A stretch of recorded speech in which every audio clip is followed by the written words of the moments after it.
وَلَقَدْ يَسَّرْنَا الْقُرْآنَ لِلذِّكْرِ فَهَلْ مِن مُّدَّكِرٍ۔ السلام علیکم ورحمۃ اللہ وبرکاتہ۔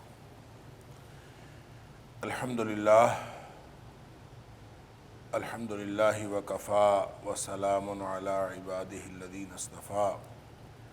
اشہد ان لا الہ الا اللہ وحدہ لا شریک لہ واشہد ان محمدا عبدہ ورسولہ صلی اللہ علیہ وآلہ وسلم۔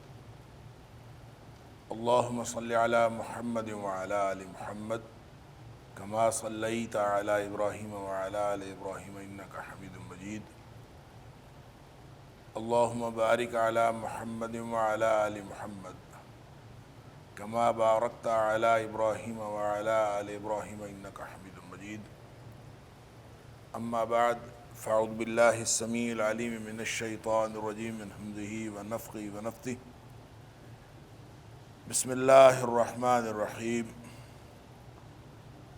ألم تر أن الله أنزل من السماء ماء فأخرجنا به ثمرات مختلفا ألوانها ومن الجبال جدد بيض وحمر مختلف ألوانها وغرابيب سود۔ کیا تو نے دیکھا نہیں کہ اللہ تعالیٰ نے آسمان سے پانی برسایا، فَأَخْرَجْنَا بِهِ ثَمَرَاتٍ، اور اس سے پھر بہت سارے پھل اللہ تعالیٰ نے نکالے، مختلفاً الوانها، جس کے مختلف رنگ ہیں، وَمِنَ الْجِبَالِ، اور پہاڑوں میں سے بھی، جُدَدٌ بِيضٌ وَحُمْرٌ، سفید اور سرخ حصے ہیں، مختلف الوانها، اس کے بھی مختلف رنگ ہیں، وغرابیب سود، اور بعض جو ہیں وہ سیاہ، گہرے سیاہ ہیں۔ آیت نمبر 27 سورہ فاطر، یہاں سے آج کے سبق کا آغاز اللہ کی توفیق سے ہو رہا ہے۔ سورہ فاطر کا یہ وہ حصہ ہے جس میں اگرچہ دلائل توحید دیے گئے ہیں آیت نمبر 24 سے 28 تک، لیکن اس میں تاریخ سے تخویف کی گئی ہے، یعنی تاریخی حوالہ دے کر اس سے انذار کیا گیا ہے۔ وَإِن يُكَذِّبُوكَ فَقَدْ كَذَّبَ الَّذِينَ مِن قَبْلِهِمْ جَاءَتْهُمْ رُسُلُهُم بِالْبَيِّنَاتِ وَبِالزُّبُرِ وَبِالْكِتَابِ الْمُنِيرِ، کہ اگر آپ کو یہ جھٹلاتے ہیں تو اس سے آپ سے پہلے بھی کچھ لوگوں نے نبیوں کو جھٹلایا تھا، اور جب انہوں نے جھٹلایا تھا ثُمَّ أَخَذْتُ الَّذِينَ كَفَرُوا فَكَيْفَ كَانَ نَكِيرِ، پھر ان کافروں کو ہم نے پکڑ لیا تھا، میں نے پکڑ لیا تھا، اور کیسا پھر میرا عذاب ہوا یا انکار کرنے کا انجام کیسا ہوا۔ تو یہاں دلائل توحید بنیادی طور پر ذکر ہو رہے ہیں، اور اس میں تذکیر بایام اللہ بھی ہے، یعنی تاریخ کا حوالہ دے کے بھی تذکیر کی گئی ہے، اور پھر فوراً رخ موڑا گیا ہے۔ أَلَمْ تَرَ أَنَّ اللَّهَ أَنزَلَ مِنَ السَّمَاءِ مَاءً فَأَخْرَجْنَا بِهِ ثَمَرَاتٍ مُخْتَلِفًا أَلْوَانُهَا، کہ کیا تو نے دیکھا نہیں، یہ جو کیا تو نے دیکھا نہیں یا تو کیا جانتا نہیں، أَلَمْ تَعْلَمْ یا أَلَمْ تَرَى، یہ قرآن کا یہ ایک ایسا اسلوب ہے کہ جو کسی دوسرے کو متوجہ کرنے کے لیے ہوتا ہے۔ بعض اوقات مخاطب کو معلوم ہوتا ہے کہ کیا کہا جا رہا ہے، اس کے بارے میں معلومات اس کی ہوتی ہیں، محض تعجب کی خاطر اور اس کی توجہ کی خاطر بات کر دی جاتی ہے، اور بعض اوقات علم ترى یا علم تعلم اس لیے بھی کر دیا جاتا ہے کہ مخاطب کو معلوم ہی نہیں ہوتا، اس کی معلومات کے لیے بھی اور توجہ کے لیے بھی۔ تو علم ترى، کیا تو نے دیکھا نہیں، اس کا مطلب یہ ہے کہ توجہ کرو، کیا تم نے توجہ نہیں کی کس چیز کی طرف، کہ اللہ نے آسمان سے بارش برسائی، پھر اس کے ذریعے سے مختلف قسم کے پھل، مختلف رنگ ہیں اس کے، سبحان اللہ، مختلفاً الوانها، جیسے اللہ تعالیٰ نے سورہ رعد کے اندر فرمایا کہ وہی زمین ہے، وہی پانی لگتا ہے، یسقا بماء واحد، ایک ہی جیسا پانی لگتا ہے، لیکن جو پھل ہوتے ہیں سبحان اللہ ونفضل بعضها علی بعض فی الأکل، یعنی مزے کے اندر اور جو پھل کھانے کے اندر مختلف قسم کے ٹیسٹ ہیں، مختلف قسم کے اس کے جو ہیں وہ اللہ تعالیٰ نے بعض کو بعض پر فوقیت دی ہے۔ ان فی ذلک لآیات لقوم یعقلون، تو عقل رکھنے والوں کو کے لیے اس میں بہت بڑی نشانی ہے کہ پانی بھی وہی ہے، زمین بھی وہی ہے، اور اسی سے جو پھل نکلتے ہیں، ایک پودا نکلتا ہے تو وہ پھل دے رہا ہوتا ہے، وہ کھجور دے رہا ہوتا ہے، دوسری جگہ پودا نکلتا ہے وہ سیب دے رہا ہوتا ہے، دوسری جگہ پودا نکلتا ہے وہ کیلا دے رہا ہوتا ہے، کسی جگہ کوئی اور پھل نکل رہا ہوتا ہے۔ تو ایک یسقا بماء واحد، سب کو ایک ہی قسم کا پانی دیا جا رہا ہے اور ایک ہی قسم کی زمین ہے۔ تو یہ اصل میں توجہ کرنی چاہیے کہ یہ اللہ جو مالک الملک ہے اور جو اللہ تعالیٰ پوری کائنات کی تدبیر کر رہا ہے، وہی اللہ تعالیٰ ان پانی آسمان سے برساتا ہے، اور پھر اسی پانی سے جو زمین سیراب ہوتی ہے اور زمین سے پھر مختلف قسم کے پھل نکلتے ہیں، مختلفاً الوانھا، جس کے مختلف قسم کے رنگ ہوتے ہیں، یہ اللہ تعالیٰ فرماتا ہے فَأَخْرَجْنَا بِهِ، یہ ہم نکالتے ہیں اس میں سے، سبحان اللہ۔ جو مالک ہوتا ہے وہ تو بیج ڈال کے وہ بھول جاتا ہے، اور بیج ڈالنے کے بعد وہ تو بے فکر ہو جاتا ہے کہ اس میں سے کس طرح سے کونپل پھوٹنی ہے، کس طرح سے باہر نکلنا ہے، کس طرح سے اس نے پودا بننا ہے، اور کس طرح سے اس نے پروان چڑھنا ہے۔ وہ تو زیادہ سے زیادہ پانی لگاتا ہے، اس کے علاوہ تو اس کے پاس کچھ ہوتا ہی نہیں ہے۔ یعنی بے بسی کی انتہا ہے کہ اگر کھیتی کے لیے بیج ڈالنے کے بعد وہ اس میں سے کوئی کونپل نہ نکلے، اس میں سے کچھ نہ ہو، تو کسان کے پاس یا مالک کے پاس تو اس کے پاس کوئی راستہ نہیں ہے۔ تو اللہ فرماتا ہے فَأَخْرَجْنَا بِهِ، ہم نکالتے ہیں اس میں سے ثمرات، مختلف قسم کے پھل، مختلفاً الوانھا، اس کے مختلف قسم کے رنگ ہیں، سبحان اللہ۔ وَمِنَ الْجِبَالِ، اور پھر پہاڑوں سے بھی، یعنی پہاڑ بھی دیکھیں یہ بھی اللہ نے بنائے ہیں، اس کی طرف اللہ نے توجہ فرمایا کہ توجہ کریں، توجہ دلائی ہے۔ جُدَدٌ بِیضٌ وَحُمْرٌ، ایسے حصے ہیں جو سفید بھی ہیں اور سرخ بھی ہیں۔ بعض پہاڑ سفید ہوتے ہیں، بعض پہاڑ جو ہے وہ سرخ ہوتے ہیں۔ جدد اصل میں جدہ کی جمع ہے، اور جدہ کا معنی ہوتا ہے راستہ یا لکیر۔ تو پہاڑوں کے راستے بھی بنے ہوتے ہیں، اور آپ اگر پہاڑوں کو غور کریں تو لکیریں بنی ہوتی ہیں، دھاریاں بنی ہوتی ہیں، اور وہ جو وادیاں بنی ہوتی ہیں، اور ہر وادی کے اندر مختلف قسم کا کلر ہوتا ہے، اور یوں دھاری دار قسم کے پہاڑ آپ کو نظر آتے ہیں۔ کہیں سفید دھاریاں ہوتی ہیں، کہیں سرخ دھاریاں ہوتی ہیں۔ اللہ تعالیٰ فرماتا ہے پہاڑوں کے بھی مختلف رنگ ہیں، مختلفاً الوانھا۔ ایک جگہ کے پہاڑ آپ کو سرسبز و شاداب نظر آتے ہیں، کسی جگہ بالکل خشک پہاڑ نظر آتے ہیں، اور کسی جگہ آپ کو سفید پہاڑ نظر آتے ہیں، کہیں سرخ مٹی والے، سرخ پتھروں والے پہاڑ ہیں۔ وَغَرَابِیبُ سُود، اور کہیں گہرے سیاہ۔ یہ جو سود ہے یا اسود ہے، اس سود اسود سے ہے، اس کا مطلب ہوتا ہے سیاہ، اور غرابیب جو ہے غربیب کی جمع ہے، اور غربیب کہتے ہیں شدید سیاہ کو۔ تو جب اسود کے لیے اس میں زیادہ مبالغہ کرنا مقصود ہو، اس کو زیادہ سیاہ بتانا مقصود ہو، تو اس کے ساتھ غربیب لگا دیتے ہیں کہ اسود و غربیب، ایسا سیاہ جو بالکل ہی شدید سیاہ، گہرا سیاہ، جیسے ہم پنجابی میں کہتے ہیں کالا سیاہ۔ تو اصل میں کالا کا مطلب بھی کالا ہوتا ہے، سیاہ کا مطلب بھی کالا ہی ہوتا ہے، لیکن ہم اس کو کالا سیاہ اس لیے کہتے ہیں کہ اس کے اندر شدت پیدا کرنا مقصود ہوتی ہے کہ بہت شدید سیاہ۔ تو اسی طرح وغرابیب سود، جو اس طرح کے پہاڑ ہیں جو گہرے سیاہ بھی ہیں، تو گہرے سیاہ رنگ کے پہاڑ آپ کو نظر آ جاتے ہیں۔ یہ جو دھاریاں ہیں، یہ جو راستے بنے ہوئے ہوتے ہیں، آپ پہاڑوں کو دیکھتے ہیں تو وہ اس سے سمجھ آنی چاہیے کہ یہ سارے کے سارے پہاڑ یہ اللہ تعالیٰ نے بنائے ہیں، سبحان اللہ، اور اس کے اندر بھی مختلف قسم کی رنگا رنگی ہے۔ آپ دیکھتے ہیں کہ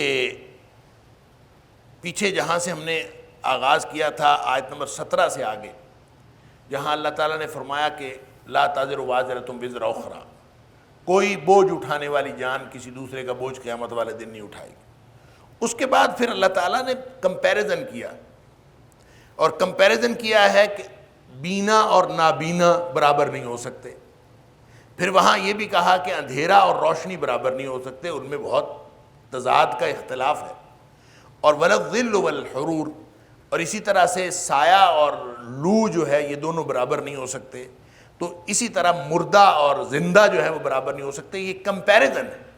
تو اسی طرح اللہ تعالیٰ نے کائنات کے اندر جو رنگا رنگی ہے اور انواع و اقسام کی جو چیزیں ہیں ان کی طرف توجہ دلائی ہے کہ اس کو دیکھو، اور یہ بھی دلائل توحید ہیں، اللہ تعالیٰ کی کاریگری کی دلیل ہے کہ یہ پہاڑوں کی طرف دیکھو کہ جدد بیض وحمر مختلف الوانها وغرابیب سود، جس میں مختلف قسم کے حصے ہیں۔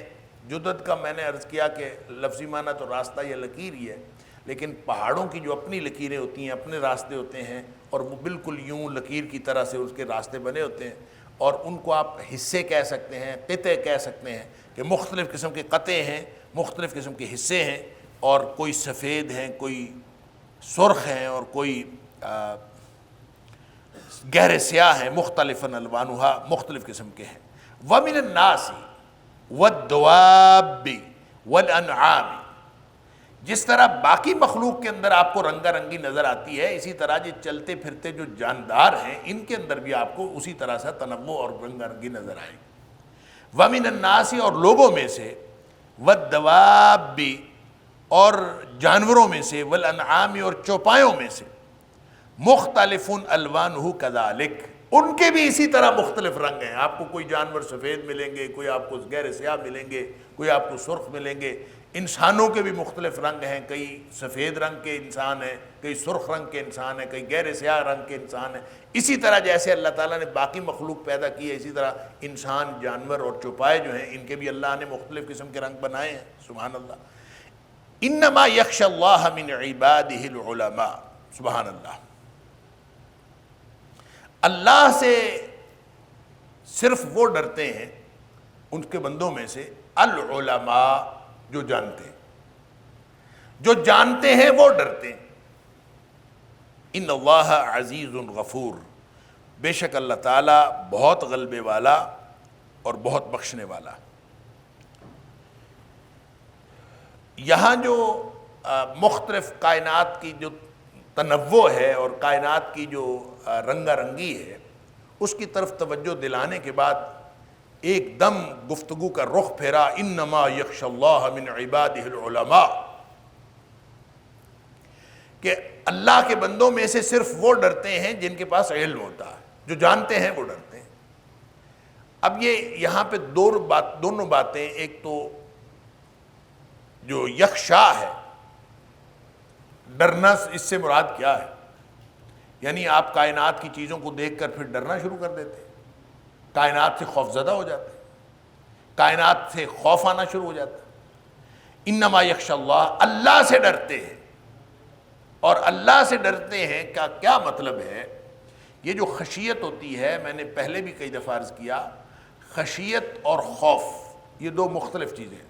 ویسے تو خشیت کا معنی بھی خوف ہے، خاشیہ یخشا، خاشیہ او خاف، آپ لغت کے اندر دیکھیں تو لکھا ہوتا ہے کہ او خاف، یخشا خاف، لیکن اصل میں خوف جو ہے یہ وہ والا خوف نہیں ہے، کیونکہ خوف بھی عربی زبان کا لفظ ہے اور خشیت بھی عربی زبان کا لفظ ہے، ان دونوں میں فرق ہے۔ خوف تو ہے کسی خطرے کی وجہ سے، کسی خطرے کی پیش نظر کسی چیز سے ڈرنا، یہ خوف ہے، لیکن خشیت جو ہے یہ کسی خطرے کے پیش نظر نہیں ہوتی، یہ ہوتی ہے کسی چیز، کسی شخصیت کے رعب کی وجہ سے، اس کی عظمت کی وجہ سے۔ اہل لغت نے لکھا ہے خاشیہ ای خافہ بتعظیم و محابت، یعنی جو کسی سے عظمت کی وجہ سے خوف کھائے اور اس کی ہیبت کی وجہ سے اس کے اندر، دل کے اندر ایک کھٹکا پیدا ہو جائے اور ایک ہیبت پیدا ہو جائے، ایک رعب پیدا ہو جائے، اس رعب کو خشیت کہتے ہیں۔ یہ اصل میں عظمت کا روب ہوتا ہے. یہ خشیت خوف عام خوف نہیں ہوتا، یہ عظمت کا روب ہوتا. لہذا اللہ کی عظمت وہ اللہ تعالیٰ نے سورہ احزاب کے اندر بھی فرمایا اور مختلف جگہوں پہ بھی فرمایا کہ لوگ جو ہیں لوگوں سے ڈرتے ہیں، لیکن اللہ فرماتا ہے کہ تم مجھ سے ڈرو. لوگوں سے نہ ڈرو بلکہ مجھ سے ڈرو. اور یہ خشیت جو ہے یہ ڈرنے والی، یہ وَلَا تَخْشَوُا النَّاسَ وَاخْشَوْنِی، لوگوں سے نہ ڈرو بلکہ مجھ سے ڈرو. یہ جو مجھ سے ڈرو ہے اس کا مطلب یہ ہے کہ وہ جو عظمت کا روب دنیا میں مخلوقات کی عظمت کا روب تمہارے دلوں میں نہیں ہونا چاہیے، بلکہ اللہ کی عظمت کا روب ہونا چاہیے. اور اللہ کی عظمت کا روب آتا کب ہے؟ اللہ کی عظمت کا روب اس وقت آتا ہے جب انسان کائنات کو دیکھ کر پرکھ کر جیسے جیسے وہ پرکھتا جاتا ہے، ایکسپلور کرتا جاتا ہے، جیسے جیسے وہ کائنات کو ایکسپلور کرتا ہے اللہ تعالیٰ کی عظمت کا روب بڑھتا چلا جاتا ہے. اس لیے فرمایا انما یخشی اللہ من عبادہ العلماء، اللہ سے صرف وہ ڈرتے ہیں جن کے دلوں جو جانتے ہیں وہی اللہ کی عظمت کا روب رکھیں گے جو جانتے ہیں. اور یہ جاننے والے سے مراد کون ہیں؟ العلماء. وَلَقَدْ يَسَّرْنَا الْقُرْآنَ لِلذِّكْرِ فَهَلْ مِن مُدَّكِرٍ وَلَقَدْ يَسَّرْنَا الْقُرْآنَ لِلذِّكْرِ فَهَلْ مِن مُدَّكِرٍ. جب ہم العلماء کہتے ہیں تو اس سے پتہ چلتا ہے کہ یہ علماء سے مراد صرف وہ علماء ہیں جو عالم دین ہیں. گویا دین کے علماء جو ہیں وہ اللہ سے ڈرتے ہیں، وگرنہ اس کے علاوہ کوئی اللہ سے نہیں ڈرتا، ایسا نہیں ہے. ان علماء سے مراد ہر وہ شخص ہے جو کائنات کے علوم رکھتا ہے. دیکھیں میں نے پہلے بھی کئی دفعہ عرض کیا، ایک نشانیوں کی قسم وہ ہے جو کائنات میں پھیلی ہوئی ہے، ایک نشانیوں کی قسم وہ ہے جو قرآن میں پھیلی ہوئی ہے. قرآن کے جو جملے ہیں یا فقرے ہیں عربی کے ہیں، یہ جملہ بھی عربی زبان کا لفظ ہے اور فقرہ بھی عربی زبان کا لفظ ہے، لیکن اللہ نے اپنے اس کلام کے اندر قرآنی جملوں کو اور قرآنی فقروں کو نہ فقرہ کہا ہے نہ جملہ کہا ہے بلکہ ان کو آیات کہا ہے. یہ اللہ کی نشانیاں ہیں. تو یہ بھی اللہ کی نشانیاں ہیں. ارد گرد پھیلی ہوئی کائنات میں بھی اللہ کی نشانیاں ہیں، اور ان نشانیوں کے اندر جو آفاق و انفس میں پھیلی ہوئی ہیں اور ان نشانیوں کے اندر جو قرآن کے اندر موجود ہیں آپس میں کوئی تضاد نہیں ہے. یہ کائنات کے مالک کا نازل کردہ کلام ہے، یہ کائنات کے مالک کی بنائی ہوئی کائنات ہے. لہذا دونوں کے اندر کوئی تضاد نہیں. اب کوئی شخص قرآن پڑھ کے ان آیات پہ غور و فکر کرے، تذکیر بھی ایام اللہ کرے، تذکیر بھی آلاء اللہ جو اللہ تعالیٰ نے اس کو نعمتوں کے ذریعے سے تذکیر کی ہے، مختلف واقعات کے ذریعے تاریخی واقعات بتا کے تذکیر کی ہے، اس کو دیکھتا جائے اور دیکھتے دیکھتے وہ اللہ تعالیٰ کی عظمت کو پرکھتا جائے، اور جیسے جیسے وہ جانتا جائے گا اس کے دل میں اللہ کی عظمت کا روب بڑھتا جائے. دوسرا شخص وہ ہے جو کائنات کو ایکسپلور کر رہا ہے، ایکسپلور کر رہا ہے یا ایکسپلین کر رہا ہے. اور جو سائنسدان کر رہے ہیں، سائنسدان کیا کرتے ہیں؟ دو ہی کام ہے، یا ایکسپلوریشن ہے یا ایکسپلینیشن. کائنات کی وضاحت کر رہے ہیں یا نئی نئی دنیا کا کھوج لگا رہے ہیں.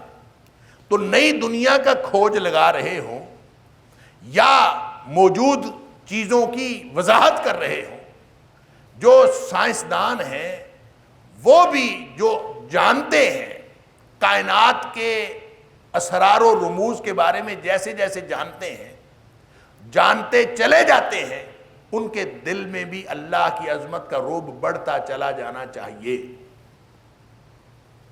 لہذا اس کا معنی یہ ہوا کہ دین کے عالم ہوں چاہے سائنس کے عالم ہوں، جس کے دل میں اللہ کی عظمت کا روب نہیں ہے وہ عالم ہی نہیں. عالم اصل میں وہ ہے جس کے دل میں اللہ کی عظمت کا روب ہے۔ انما یخشی اللہ من عبادہ العلماء، اللہ کے بندوں میں سے اللہ کی عظمت کا روب تو صرف وہ رکھتے ہیں جو جانتے ہیں، اور جانتے کون ہیں؟ ظاہر ہے کسی بھی علوم کے رکھنے والا، اب یہ آپ دنیا کیسے ہو سکتا ہے کہ دنیا میں جس کو ہم سائنس کہتے ہیں، جتنے نیچرل فینومیناز چل رہے ہیں، کم از کم 700 آیات جو ہے قرآن پاک میں وہ ان نیچرل فینومیناز کے بارے میں ہیں، اور جو کائنات کے جو مختلف جو سائنسی علوم ہیں ان کی بنیاد فراہم کرتی ہیں۔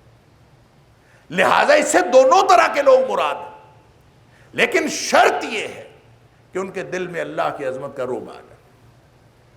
وہ علماء جو دین کے عالم ہوں، اسپیشلائزڈ عالم ہوں، لیکن اللہ کی عظمت کا روب ان کے دل میں نہیں ہے، تو اس کا مطلب یہ ہے کہ وہ عالم نہیں۔ اللہ اکبر۔ سفیان ثوری علیہ الرحمہ نے علماء کی 3 قسمیں تھیں۔ وہ کہتے ہیں علماء 3 قسم کے ہوتے ہیں۔ ایک عالم ہوتا ہے جو عالم بامر اللہ، عالم باللہ و عالم بامر اللہ ہوتا ہے۔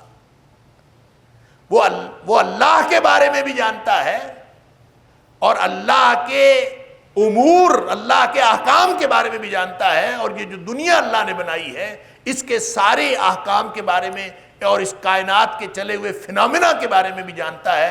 اللہ کے بارے میں بھی اس کو معلوم ہے اور اللہ کی قدرتوں کے بارے میں بھی اس کو علم ہے۔ وہ عالم بامر اللہ، عالم باللہ و عالم بامر اللہ ہے۔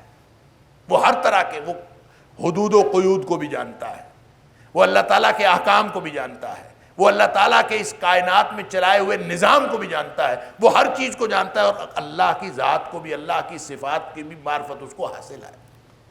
لہذا یہ عالم ہے عالم باللہ و عالم بامر اللہ۔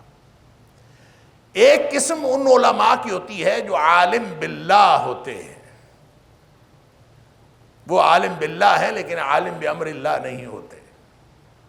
ان کو اللہ کی معرفت حاصل ہوتی ہے، لیکن اللہ تعالیٰ کے قوانین جو اس کائنات کے اندر جاری و ساری ہیں، یا اللہ تعالیٰ کی لگائی ہوئی حدود و قیود، اس کے بارے میں وہ بالکل ان کو معلوم نہیں ہوتا۔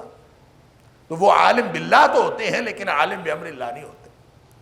اور ایک تیسری قسم ہے جو عالم بامر اللہ تو ہوتا ہے، عالم باللہ نہیں ہوتا۔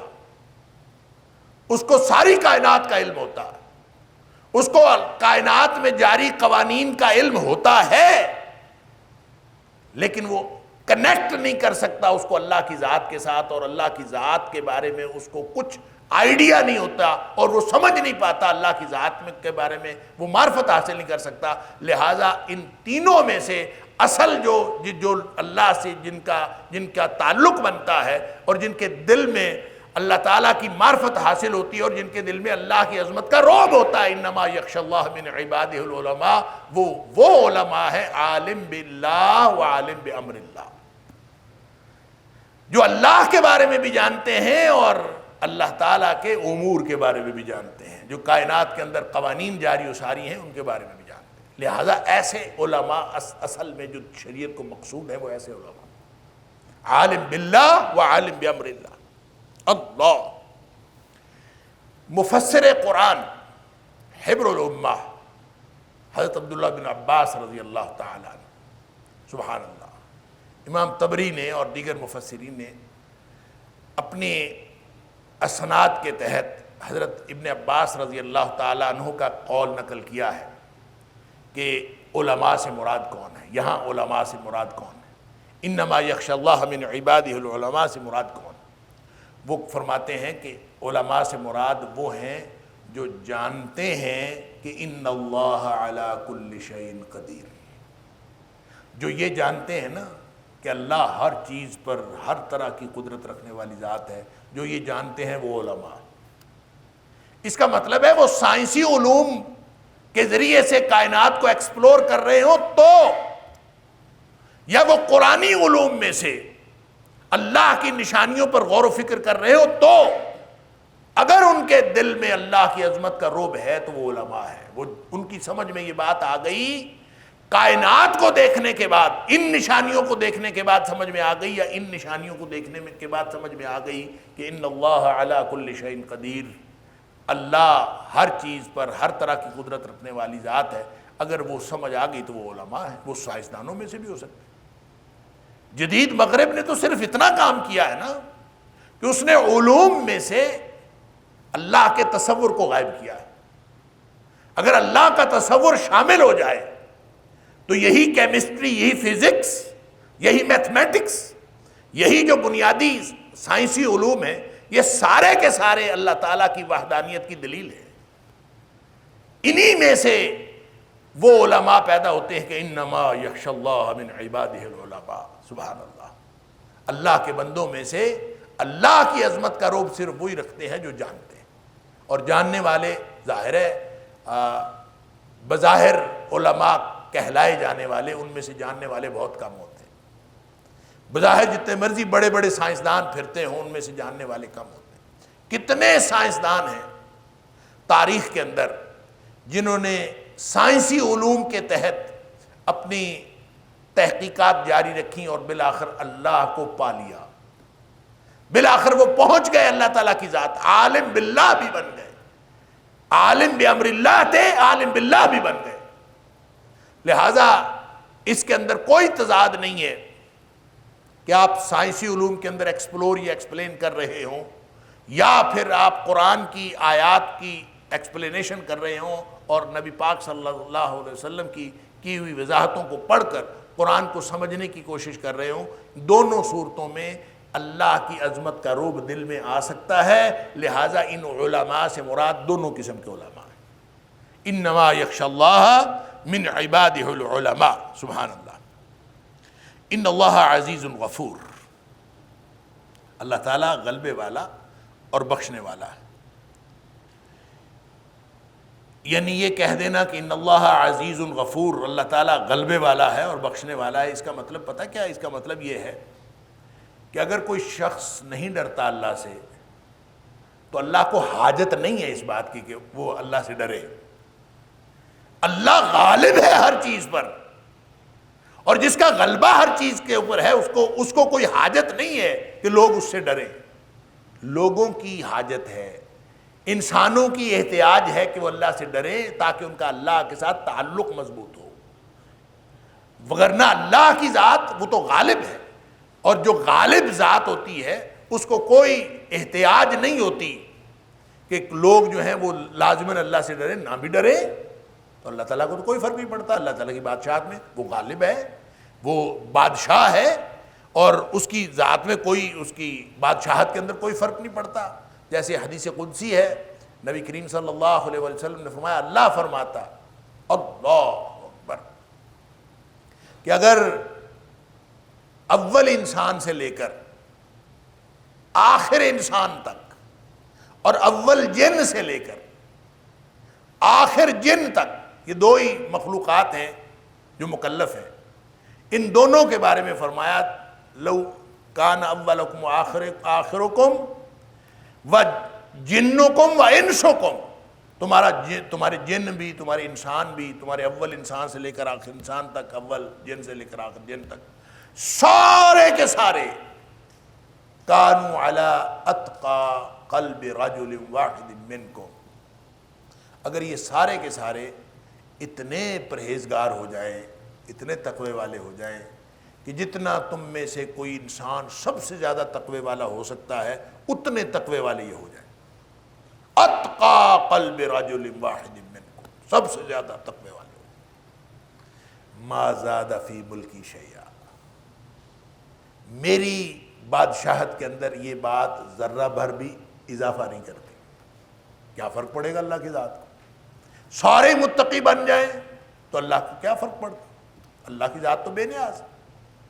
اور اگر سارے کے سارے اول انسان سے لے کر آخر انسان تک، اور اول جن سے لے کر آخر جن تک، کانوا علی افجر قلب رجل واحد منکم، یہ اگر بدترین کوئی شخص جو ہو سکتا ہے، فاسق و فاجر، اس کے دل والے بن جائیں، فاسق و فاجر بن جائیں، اللہ کی نافرمانی کرنے والے بن جائیں، تو کیا خیال ہے اللہ تعالیٰ کی جو مملکت ہے، اللہ تعالیٰ کی جو بادشاہت ہے، اس میں کوئی فرق پڑے گا؟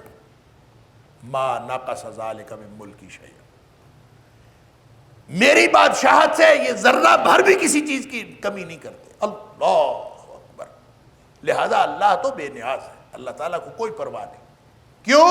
ان اللہ عزیز. سبحان اللہ، اللہ عزیز ہے، اللہ غلبے والا ہے. لہذا کوئی ڈرے نہ ڈرے، اللہ کی ذات کو کوئی فرق نہیں پڑتا. ہاں غفور، بہت بخشنے والا. غفور فعول کے وزن پہ ہے، اس کا مطلب ہے مبالغے کا صیغہ، بہت بخشنے والا. عزیز فعیل کے وزن پہ ہے، جس کا معنی ہے ہمیشہ غلبہ رکھنے والا. اللہ کا غلبہ، اس میں کبھی کمی نہیں ہوتی. اللہ تعالیٰ کی طاقت کے اندر وہ جو زبردست غلبے والا ہے، اس کی طاقت، اس کی زبردستی، اس کا غلبہ، اس کے اندر کبھی کوئی کمی نہیں ہوتی. غفور، بخشنے والا. وَلَقَدْ يَسَّرْنَا الْقُرْآنَ لِلذِّكْرِ فَهَلْ مِن مُّدَّكِرٍ وَلَقَدْ يَسَّرْنَا الْقُرْآنَ لِلذِّكْرِ فَهَلْ مِن مُّدَّكِرٍ. ان الذين يتلون كتاب الله واقاموا الصلاه وانفقوا مما رزقناهم سرا وعلانية يرجون تجارة لن تبور. سبحان اللہ.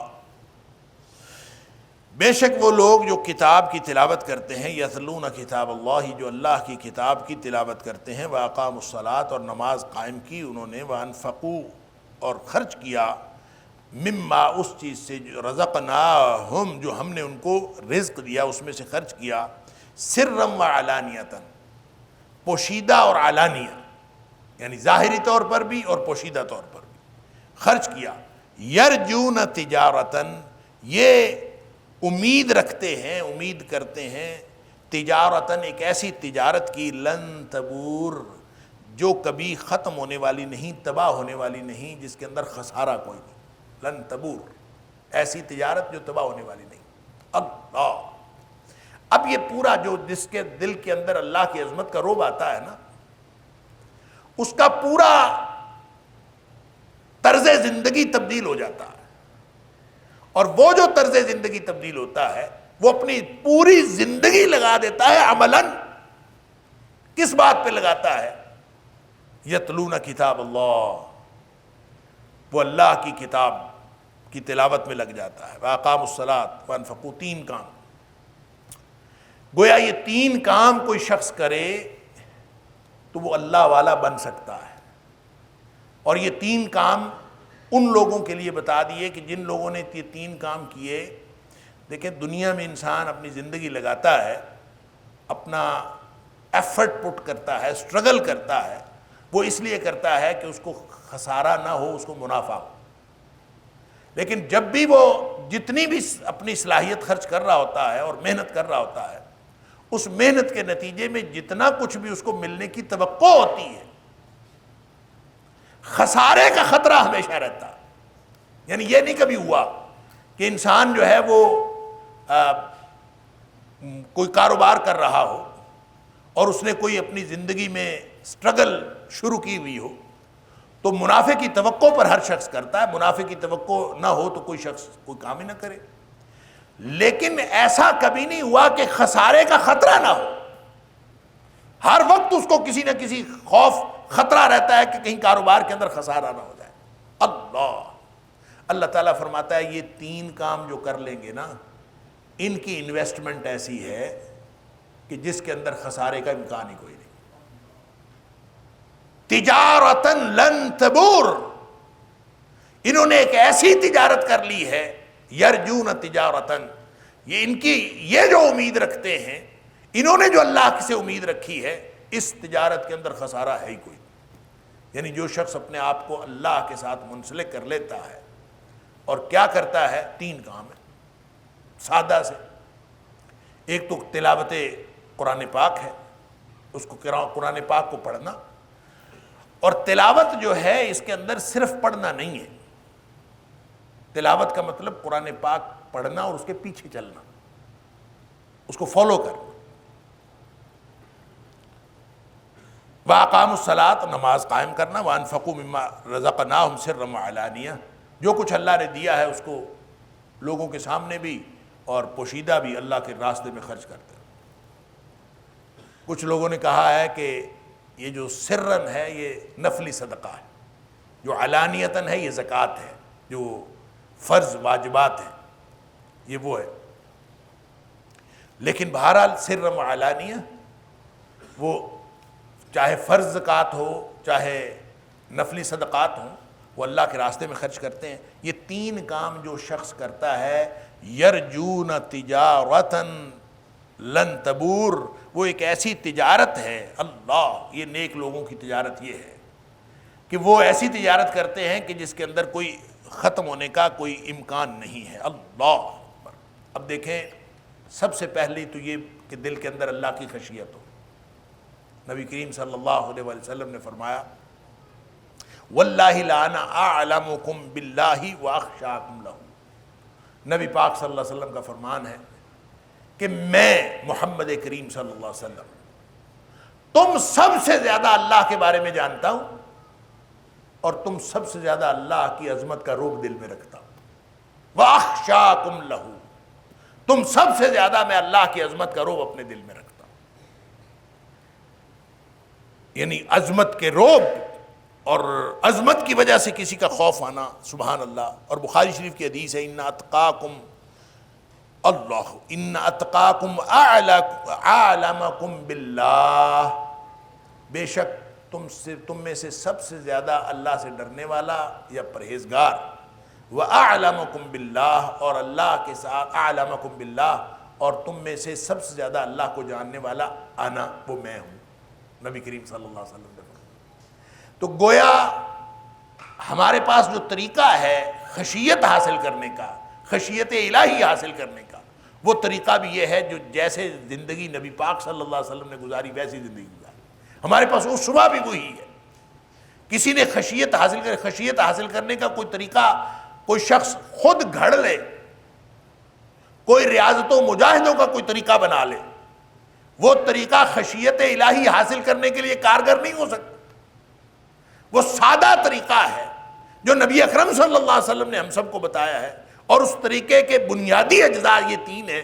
یتلون کتاب اللہ، اللہ کی کتاب جو ہے قرآن پاک، اس کو اوڑھنا بچھونا بنا لے، سبحان اللہ، پڑھے بھی عمل بھی کرے، اور واقام الصلاۃ، نماز پڑھیں، وانفقوا مما رزقناہم سرا وعلانیہ، جو کچھ اللہ نے دیا ہے اس کو علانیہ پوشیدہ خرچ کرتے رہے۔ اور یہ بات میں پہلے کئی دفعہ عرض کر چکا ہوں، جب اللہ فرماتا ہے نا وَمِمَّا رَزَقْنَاهُمْ، جو کچھ ہم نے رزق دیا ہے اس کو خرچ کرو، تو اس میں جو اللہ نے جو کچھ دیا ہے وہ صرف مال و دولت نہیں ہے، جو کچھ بھی اللہ نے دیا ہے سب کچھ خرچ کرو۔ اور اللہ نے کیا کچھ دیا ہے؟ ہر چیز تو اللہ نے دی ہے، کوئی چیز ہماری اپنی بھی ہے، ہر چیز اللہ نے دی، زندگی اللہ نے دی ہے، وقت اللہ نے دیا ہے، مال و دولت اللہ نے دیا ہے، اولاد اللہ نے دی ہے، جو کچھ اللہ نے دیا ہے، علم اللہ نے دیا ہے، صلاحیتیں اللہ نے دی ہیں، جو کچھ اللہ نے دیا ہے سب کچھ اللہ کے راستے میں خرچ کرتے رہو، سبحان اللہ۔ یہ تین کام کرو، پھر وہ تجارت ہو گئی کہ جس کے اندر خسارہ کوئی نہیں ہے، خسارے کا کوئی خطرہ نہیں ہے۔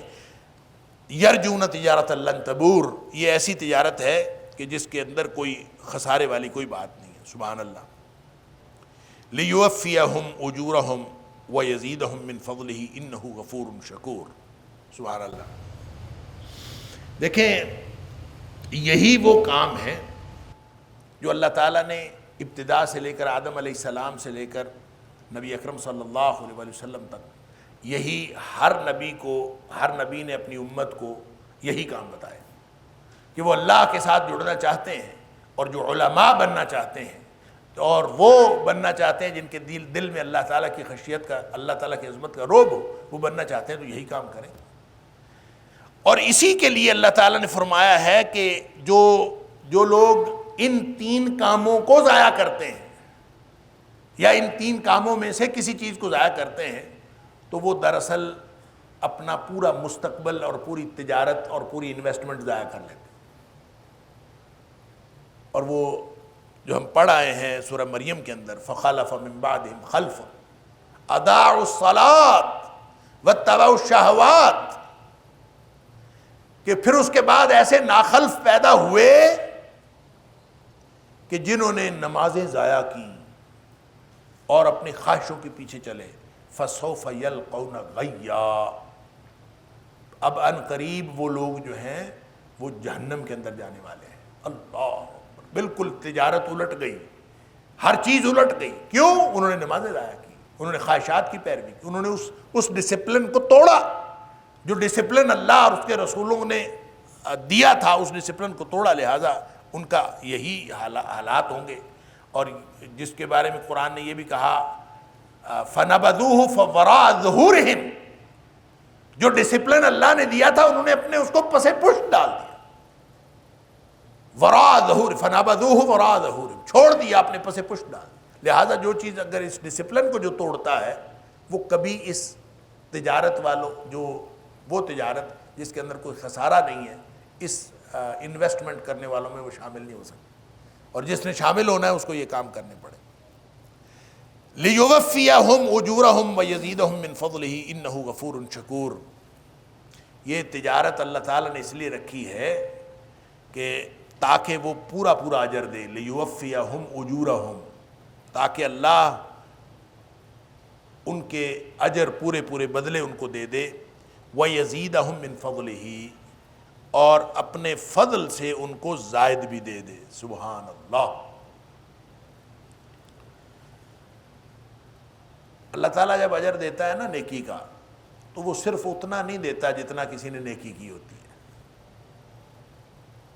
لِلَّذِينَ أَحْسَنُوا الْحُسْنَى وَزِيَادَةٌ، جنہوں نے نیکی کی اللہ تعالیٰ اس کی بدلہ بھی اچھا دیتا ہے اور اس کے ساتھ ایڈیشنل بھی دیتا ہے، اضافی. اللہ اکبر. وَيَزِيدَهُمْ مِنْ فَضْلِهِ. اور سورہ نساء میں بھی اللہ تعالیٰ نے یہی بات فرمائی فَيُوَفِّيهِمْ أُجُورَهُمْ وَيَزِيدُهُمْ مِنْ فَضْلِهِ، کہ اللہ تعالیٰ ان کو اپنا فضل عطا فرمائے گا اور اپنے فضل سے اجر بھی دے گا اور اپنے فضل سے ایڈیشنل بھی. فضل کے مطلب ایڈیشنل. میں نے آپ کو پہلے بھی کئی دفعہ یہ بات بتائی کہ فضل اور فضول دونوں زائد ہوتے ہیں. فرق یہ ہے فا غاد لام کا مادہ جو ہے اس کا مطلب یہ زائد ہوتا ہے. اگر وہ فضل ہو تو وہ مثبت طور پر زیادہ ہوتا ہے، اللہ کا فضل ہے. اور یہ مثبت طور پر پازیٹیولی کوئی چیز زیادہ ہو تو وہ فضل ہوتی ہے، اور نیگیٹیولی کوئی چیز زیادہ ہو تو وہ فضول ہوتی ہے. ہم کہتے ہیں یہ تو بات ہی فضول ہے. تو فضول بھی اصل میں زائد ہوتی ہے لیکن وہ نیگیٹیولی زائد ہوتی ہے. تو وَيَزِيدَهُمْ مِنْ فَضْلِهِ، اللہ تعالیٰ اپنے فضل سے ان کو زیادہ عطا کرتا ہے. إِنَّهُ غَفُورٌ شَكُورٌ. کیوں زیادہ عطا کرتا ہے؟ اس لیے زیادہ عطا کرتا ہے کہ بے شک وہ ہے ہی بہت بخشنے والا، شکور اور قدردانی کرنے والا ہے. یعنی کیسے ہو سکتا ہے کہ کوئی شخص 5 وقت مسجد میں آئے؟ اللہ اکبر. 5 وقت وہ مسجد میں جاتا ہے اللہ کی یاد میں، اور جا کے اللہ کو یاد کرتا ہے، اللہ کا ذکر کرتا ہے، اس میں قرآن بھی پڑھتا ہے، اس میں دیگر اذکار کرتا ہے، اور اللہ کو یاد کر کے پھر آ جاتا ہے، پھر اپنے کام میں لگ جاتا ہے. جو ہی اذان ہوتی ہے اللہ اکبر کی صدا آتی ہے وہ بھاگ کے پھر مسجد چلا جاتا ہے. 5 وقت جو شخص مسجد میں جا کے اللہ کو یاد کرتا ہے، کیا خیال ہے اللہ اس کی قدردانی نہیں کرے گا؟ کوئی شخص کسی کی مدد اس لیے کرتا ہے، کسی بڑے کی عزت اس لیے کرتا ہے، کسی چھوٹے پر رحم اس لیے کرتا ہے، اپنے ماں باپ کی عزت اس لیے کرتا ہے، اور پوری زندگی اپنا ڈسپلن اس لیے بنایا ہوا ہے کہ میرا اللہ راضی ہو جائے. وہ کسی کو کچھ دیتا ہے تو اس لیے کہ میرا اللہ راضی ہو جائے، کسی سے بات کرتا ہے تو اس لیے کہ میرا اللہ راضی ہو جائے. وہ اپنی پوری زندگی کا ڈسپلن یہ بنائے ہوئے ہے کہ میرا اللہ راضی ہو جائے. تو کیا خیال ہے اللہ کوئی چھوٹا قدردان ہے؟ اللہ قدردانی نہیں کرے گا. انہو غفور شکور، انہو غفور شکور. اللہ بہت بخشنے والا بھی ہے اور بڑی قدردانی کرنے والا ہے. سبحان اللہ. والذی اوحینا الیک من الکتاب، وہ چیز جو ہم نے وحی کی تیری طرف اے حبیب صلی اللہ علیہ وسلم، من الکتاب، کتاب سے، هو الحق، وہی حق ہے. وہی سچ ہے، وہی حق ہے۔ مصدقا لما بین یدیہ، تصدیق کرنے والی ہے جو اس سے پہلے آئیں کتابیں، ان کی تصدیق کرنے والی ہے۔ ان اللہ بعبادہ لخبیر بصیر، بے شک اللہ تعالیٰ اپنے بندوں کے بارے میں یقیناً بہت خبر رکھنے والا، لازماً خبر رکھنے والا اور دیکھنے والا ہے۔ ہر سب کچھ وہ دیکھ رہا، دیکھ بھی رہا، اس کو خبر بھی ہے۔ اور جو کچھ اللہ تعالیٰ نے یہ بتایا ہی جا رہا ہے کہ نبی اکرم صلی اللہ علیہ وآلہ وسلم جو کتاب لے کے آئے ہیں، یہ جو بات فرمائی جا رہی ہے کہ نبی پاک صلی اللہ علیہ وسلم حق ہیں، یہ جو بات فرمائی جا رہی ہے کہ اللہ کا قرآن حق ہے، یہ اہل ایمان کو نہیں بتائی جا رہی، یہ اہل کفر کو بتائی جا رہی کہ جو اللہ کا قرآن ہے وہ حق ہے۔ اے حبیب صلی اللہ علیہ وسلم، یہ ایسے نہیں، اس لیے نہیں ہے کہ نبی پاک صلی اللہ علیہ وسلم کو خطاب کیا کہ نبی کریم صلی اللہ علیہ وسلم کو پتہ چل جائے اچھا یہ جو کتاب میرے پاس آئی ہے هو الحق۔ بھی نبی پاک صلی اللہ علیہ وآلہ وسلم کو تو پہلے ہی علم ہے، یہ کفار مکہ کو اور معاندین نبوت کو بتایا جا رہا ہے۔ جو قرآن کو حق نہیں سمجھتے ان کو بتایا جا رہا ہے هو الحق، یہی حق ہے۔ اور حق کیا ہوتا ہے؟ حق وہ ہوتا ہے جس کو اپنے ثابت کرنے کے لیے کسی خارجی دلیل کی ضرورت نہیں ہوتی، وہ آپ اپنا ثبوت ہوتا، لہذا قرآن آپ اپنا ثبوت ہے۔ نبی اکرم صلی اللہ علیہ وسلم کی ذات بھی حق ہے، نبی کریم صلی اللہ علیہ وسلم کو بھی کسی اپنی صداقت ثابت کرنے کے لیے کسی خارجی دلیل کی ضرورت نہیں، نبی پاک صلی اللہ علیہ وسلم کی حیات طیبہ اس کے اوپر ثبوت ہے۔ قرآن کو بھی باہر سے کسی دلیل کی ضرورت نہیں، قرآن داخلی ثبوتوں کے ساتھ کافی ہے، قرآن کو قرآن ہونا، حق ہونا یہی کافی ہے۔ ان اللہ بعبادہ، اللہ تعالیٰ بے شک اللہ تعالیٰ اپنے بندوں کے بارے میں لخبیر، بہت خبر رکھنے والا، لازماً خبر رکھنے والا، بصیر اور دیکھنے والا۔ یہ اللہ تعالیٰ نے کتاب عطا فرمائی هو الحق۔ اب اس کے بعد دیکھیے ہوا کیا۔ ان هذا القرآن يهدي للتي هي اقوم ويبشر المؤمنين الذين يعملون الصالحات ان لهم اجرا كبيرا۔